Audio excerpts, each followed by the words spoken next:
রোজারিওর সাধারণ এক পরিবারের পিতা জর্জ মেসি স্টিল মেটাল কারখানায় সুপারভাইজার হিসেবে কাজ করতেন। মাত্র 4 বছর বয়সে মেসি স্থানীয় ক্লাবে ফুটবল শুরু করেন, আর শুরুর দিকে তার বাবা জর্জিও তাকে কোচিং করাতেন। মেসির গ্রোথ হরমোন ডেফিসিয়েন্সি ধরা পড়ে। চিকিৎসার খরচ পরিবারের জন্য বড় চাপ হয়ে দাঁড়ায়।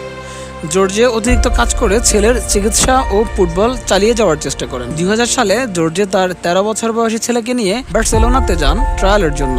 মেসিকে নিয়ে অনিশ্চয়তার মাঝে জর্জিয়াকে আশ্বস্ত করতে বার্সেলোনার তৎকালীন স্পোর্টিং ডিরেক্টর কার্লেস রিকসাচ একটি ন্যাপকিনে চুক্তির প্রতিশ্রুতি লিখে দেন। 14 ডিসেম্বর 2000-এর সেই ন্যাপকিনই পরবর্তীতে ফুটবল ইতিহাসের অন্যতম বিখ্যাত স্মারক হয়ে যায়। পরবর্তীতে জর্জে মেসি ছেলের এজেন্ট ও ব্যবসায়িক প্রতিনিধি হিসেবেও কাজ করেন।